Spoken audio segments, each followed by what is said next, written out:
Yo, what up, friends? I know it's not sports today, but I got to give y'all some horrible sports news. And look, y'all know if y'all watch this program, you know I am a diehard UCLA Bruins fan. FUSC Trojan condoms. We do not like them on this program. That being said, prayers up to University of Southern California's superstar, Juju Watkins. I never thought in my life I would ever care about a Trojan, about an FUSC alumni or current member, as I despise that school with all of my heart. But honestly, I really like Juju Watkins. She is an amazing superstar basketball player. She's a killer on the court. She seems really friendly, really nice. I can't wait to meet her in the future. And one of the worst things that can happen to an athlete happened to her last night in the Trojans' blowout victory of Mississippi State, 96-59. Unfortunately, it was not intentional, but a young lady from Mississippi State fouled Juju Watkins, who was going towards the hoop to do a layup. When she fouled her, it was kind of a side block with like the arm as they were running side by side, and it pushed Juju, whose knee buckled to the right. As a member of the torn ACL club, not once but multiple times, I unfortunately knew right away that something bad had gone on, because I've been in that same situation, and there's no way you go down with that much pain unless something's torn. Again, I know because I've felt that same exact pain before, and it was one of the worst pains I've ever felt in my whole entire life. So, again, never thought I'd care about someone from FUSC, a Trojan condom, but prayers up to Juju. I'm wishing you the best. You're a superstar. Average 25, 7, and 4 assists, 2 steals, and 2 blocks. Just an all-around beast. Don't know what this is going to do for her prospects for the WNBA, because with NIL now she could stay in college, nurse her injury back to health, and then go. But also she could forego that, get the WNBA paycheck, and a team would definitely still draft her and put her on the bench and let her have a redshirt year, as it's going to take at least 9 months to come back from a torn ACL. So we'll keep you updated on her progress over the next year and whether she decides to stay in college or go pro. But either way, we wish the best and full healthy recovery to Juju Watkins. There are remaining stars after the Sweet 16, or after we found out who will make the Sweet 16 on the women's side. You still got UConn and Paige Beckers, Aziz Fudd, the freshman Sarah Strong. You still got LSU, the Tigers, Flau'jae Johnson. You still got South Carolina, Chloe Kitts, who should be a first-round pick in the WNBA. And again, please do not forget about my UCLA Bruins, the best player in the country, Lauren Betts, and DMV's own Sidwell friend, shout out in the DMV, Kiki Rice. They're going to win the championship. Check out my limerick I did. A minute short video on YouTube. It's pretty funny. I think you will enjoy it. And entertainment, make sure you tap in Banter, Brawls, Bravado, Thursday, 8 p.m. Clubber D to Combat G, MLB insider Mike Wiebe, yours truly, the sports professor and super special guest, comedian Bajuan Malave. We will be going all out on Thursday at 8 p.m. So y'all make sure you definitely tap in for that. All right, moving on to the entertainment world. Let's see what's popping. First of all, as we mentioned, Banter, Brawls, and Bravado, we will be updating you on the Sean Diddy Combs case. And the latest update comes in the forms of new charges that Sean Diddy Combs has pled not guilty to. These charges are related to alleged forced labor of past employees, and now these charges will be stacked on top of the racketeering and sex crime charges that Diddy already faces. We will update you more and give you our opinions Thursday night at 8 p.m. Banter, Brawls, and Bravado. Moving on, Othello, the play, not a movie, but the Broadway play starring Denzel Washington. Pause on all accounts, but I love me some Denzel. He may be my number 2 favorite actor now. He was always number 3 because my favorite actor will always and forever be Morgan Freeman. Morgan Freeman will always and forever be my favorite actor. Love me some Morgan Freeman. All the way back to Shawshank Redemption, which is a tremendous, tremendous film. But also my second favorite actor for a very, very long time there was Johnny Depp. And that started because of the Fear and Loathing in Las Vegas movie that me and my best friend, rest in power, JT, we miss you. We used to watch that movie together. He's the one that put me on. But what a great movie. And so I loved Johnny Depp for so long until he started making all the Pirates of the Caribbean movies. And then he kind of fell off. And so since then, Denzel's catalog is nearly impeccable. There's some other people out there that have some similar catalogs in terms of not only quality, but quantity of movies. But Denzel Washington is definitely up there, and he's probably my second favorite. No, you know what? Yeah, I would have to put him up there. It would have to be Denzel.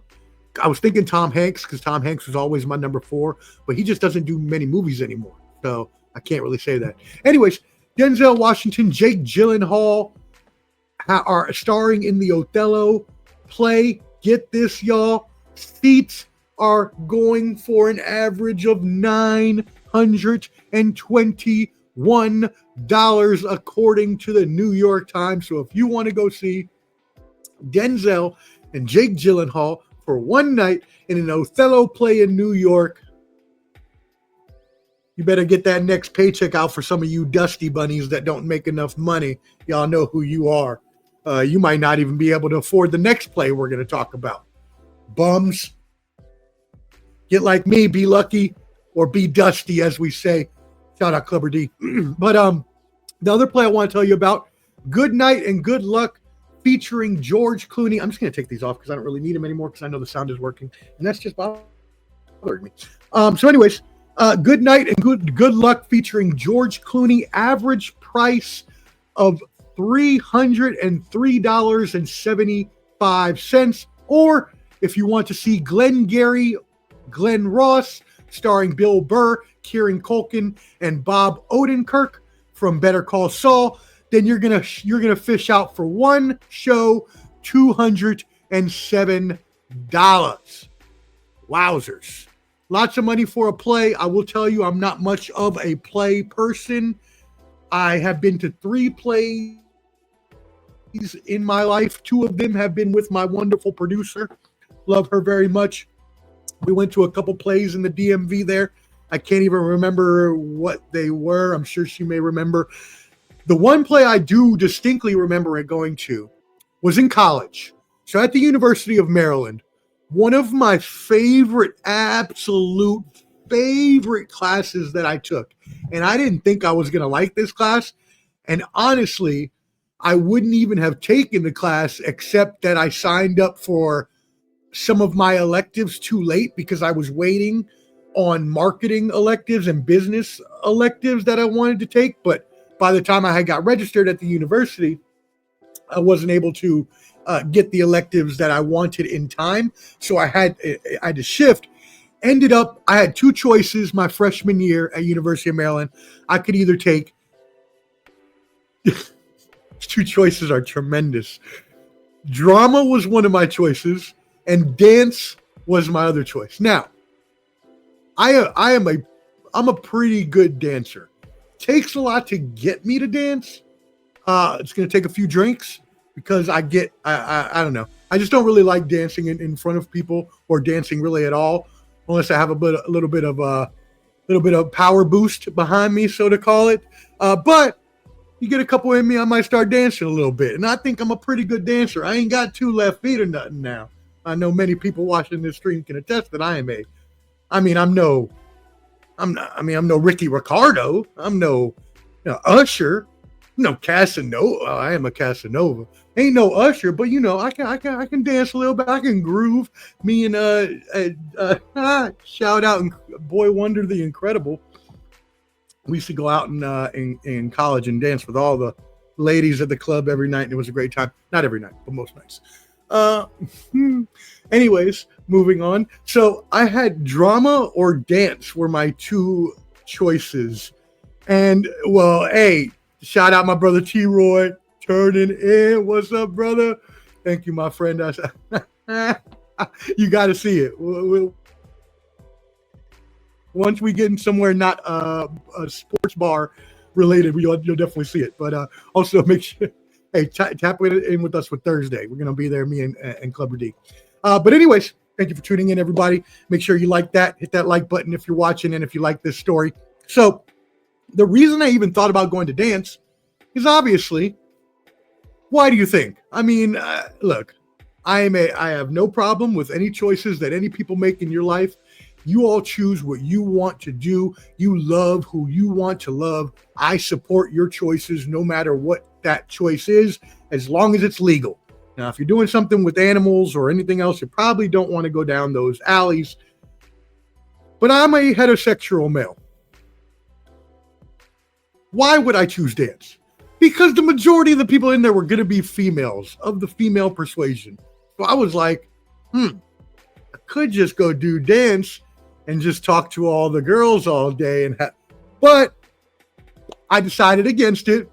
I decided that I would try to actually do something that would give me more knowledge, would generate more thought and critical thinking, and would allow me to actually harness my intelligence for my college education. Although now looking back on it, it was my freshman year and I probably really should have wasted that elective on dance. Now that I look back on it right now, as I'm telling this story, I really regret not doing dance. But I can't say that because drama was one of the best classes I ever took.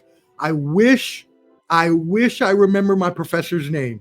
And I am so sorry that I forget his name. I can see his face, white hair, white guy, chubbier face, but he was so cool. He was so awesome of a professor. And he taught me so much in drama in that class that I never thought I would like because I didn't care about plays.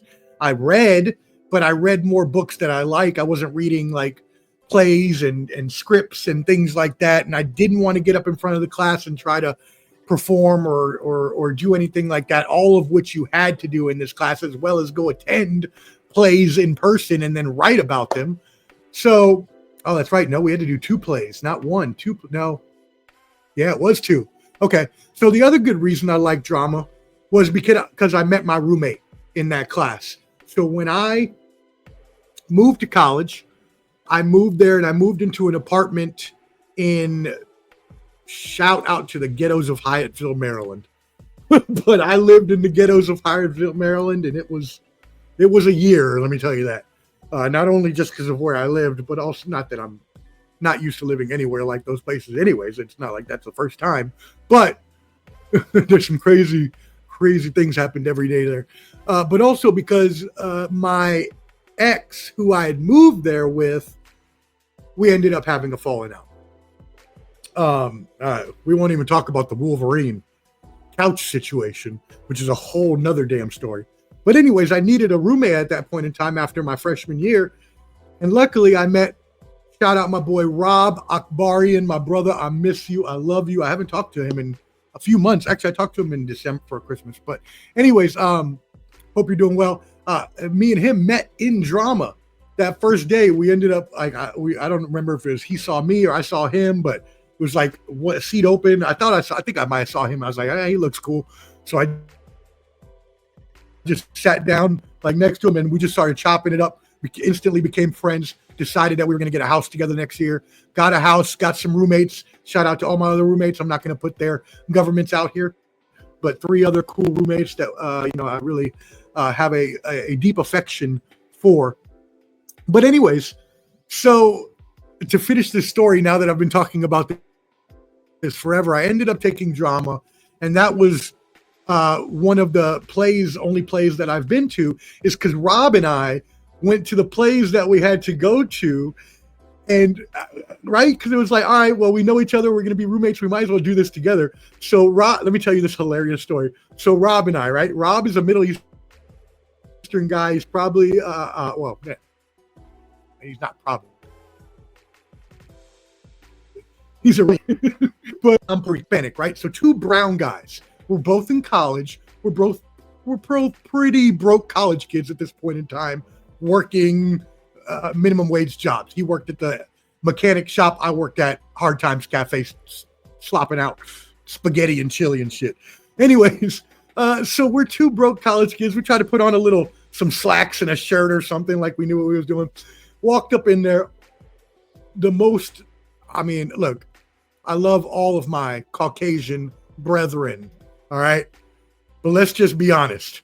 The whole crowd was mostly Caucasians, mostly white people. We're not going to lie on this show. We're just going to be mostly honest with it. It was a Shakespeare play. So actually, what was it? It was King Lear. King Lear was the play. And actually, I really enjoyed it. I super enjoyed the play. I never said this before out loud, but I really enjoyed it. And because me and Rob just had the best time, people watching and then wondering what all of the Caucasian folks were saying about two brown kids in a play that they probably had no reason being at whatsoever. And so their stereotyping, their judgments would have been warranted. I didn't think we should have been there either. But we had a class project. We didn't have a choice. So it was like, we got to write this paper. Anyways, hilarious story. Thank y'all for letting me share that, because I just took 20 minutes of a news show to talk about that, but I figured that did fit in really well. And somebody liked it. Morning Wombat. Yes, appreciate you. Morning Wombat, always tuning in.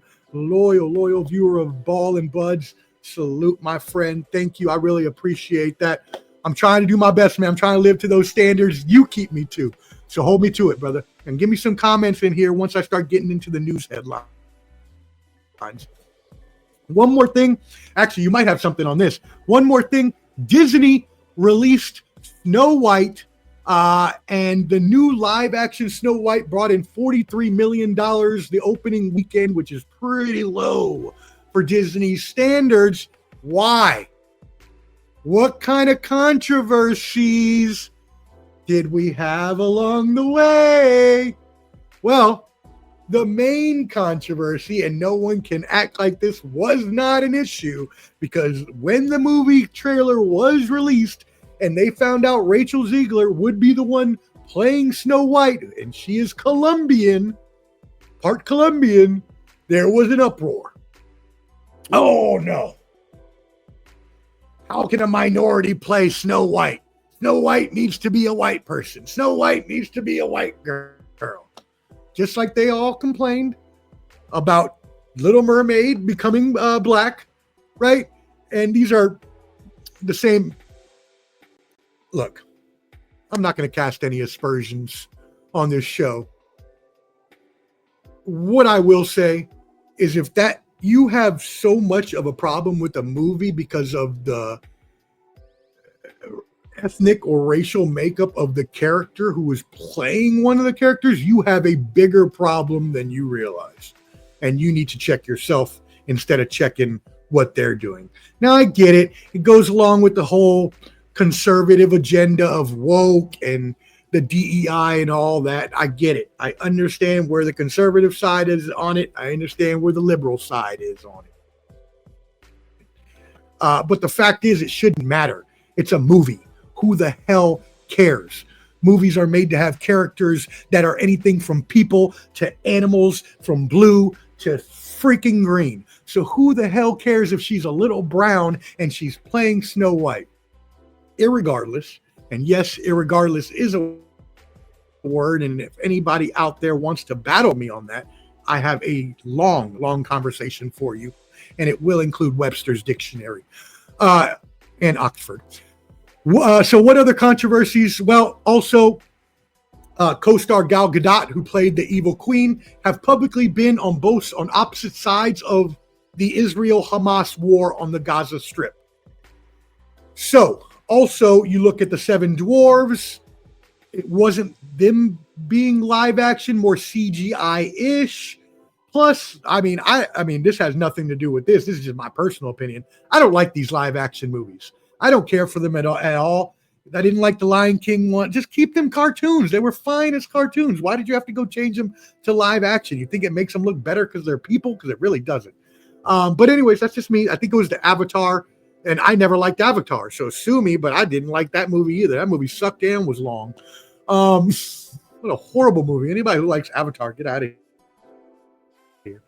Left. Okay, I'm being a little overzealous there. Anyways, so we'll see what happens, but obviously Disney did not make as much as they thought they were going to make on this movie, just like a couple of weeks ago when, and again, this is another one here, and this is one of my favorite characters, so I have to say something here, because if y'all are loyal viewers of this show, you know that Paddington the Bear was never from the United Kingdom. Paddington the Bear is Peruvian. Paddington the Bear was born in Peru, in South America. Paddington the Bear immigrated to the United Kingdom. So when Paddington in Peru came out, the trailer, and people are up in arms, oh my, how can you have Paddington in Peru? He should be in the United Kingdom with the rain and the galoshes and the suit and this and that. Stop being a dummy. Do your research. Find out that Paddington was originally from Peru, so he's probably just going back to visit his family that he was stolen from. I don't know that that's true, the stolen part, but it sounds like a good part to add to the movie for more drama. TikTok update. Yes, here we have talked about the TikTok ban very much. You know how I feel about it. National security measures.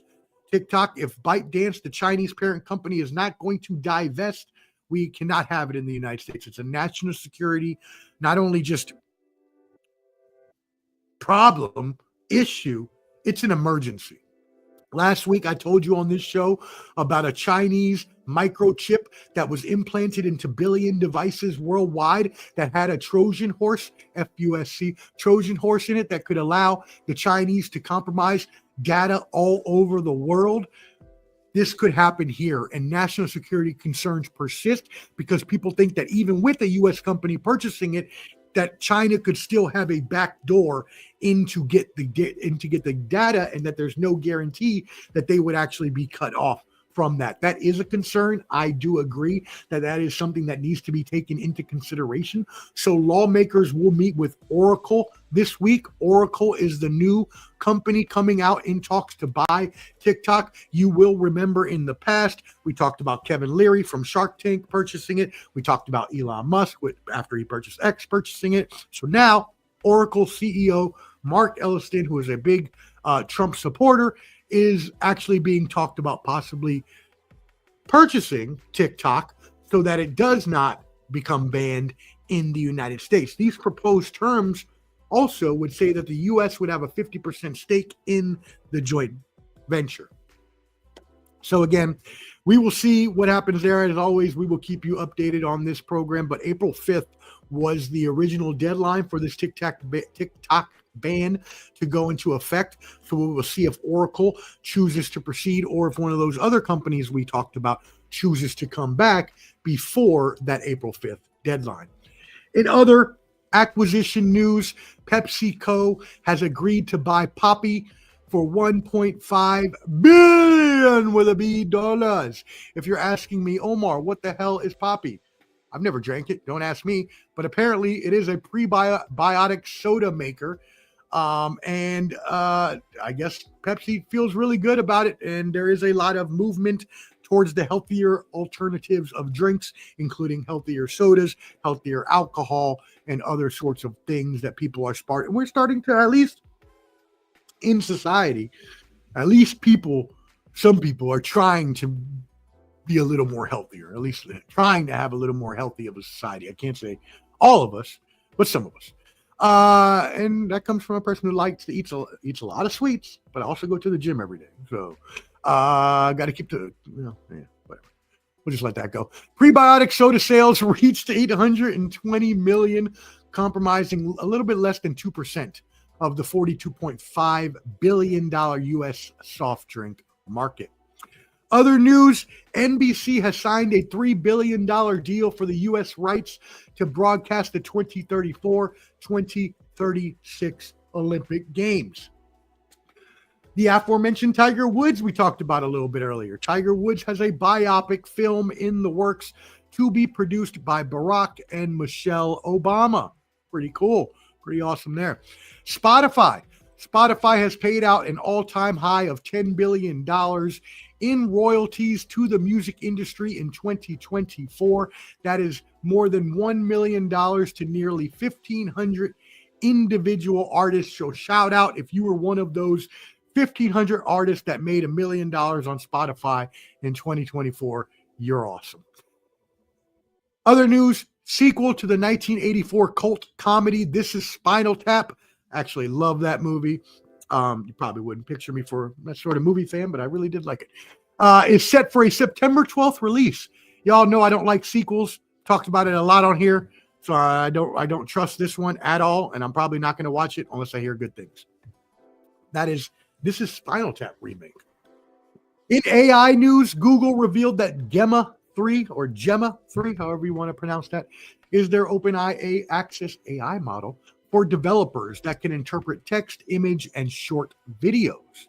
As well, in AI news, OpenAI has called for protecting the training of AI models on copyrighted work as fair use. That's huge. Let me repeat what I just said. OpenAI, who makes ChatGPT, has called for the protection of training AI models. Now, if y'all don't know how this works, how these companies train their AI models is by feeding their algorithms, feeding the databases with information, researches from articles, things all over the interwebs, whatever. The AI then uses these documents, uses this data to learn and then churn out the information. And then it just improves on itself as time goes on and people ask more questions.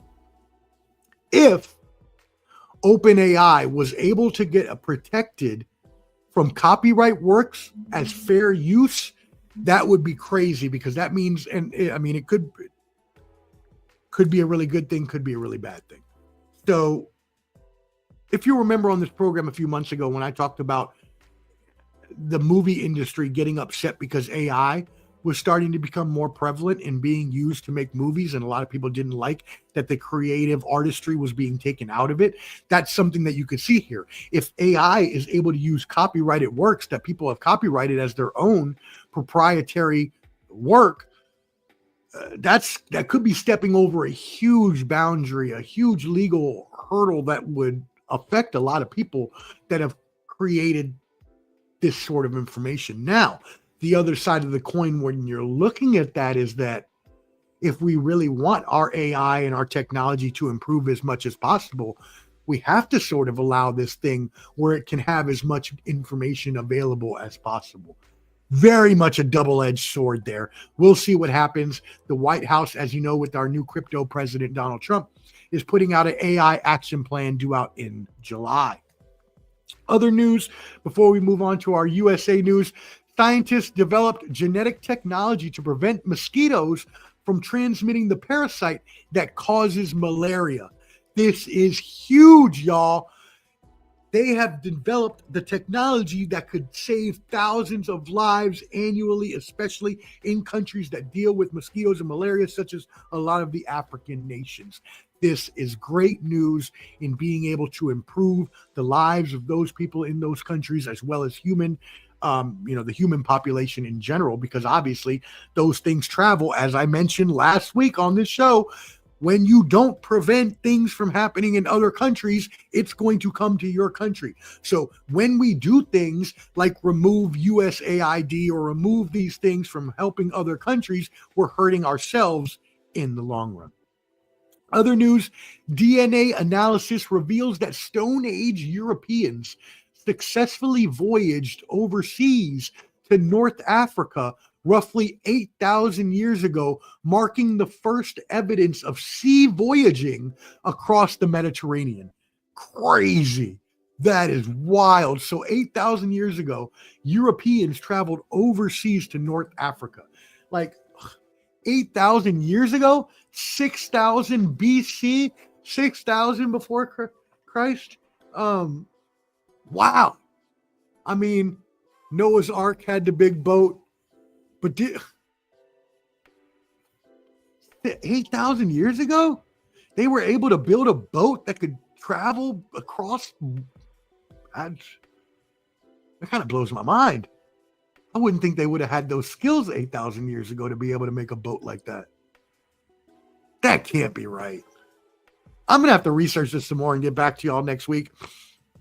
Obviously, I'm not lying to y'all. I got it from the newsletter. But 8,000 years ago, were humans intellectual enough to build a boat that could... I'm going to check that. I will get back to y'all next week. And subscribe on YouTube at Ball and Buds.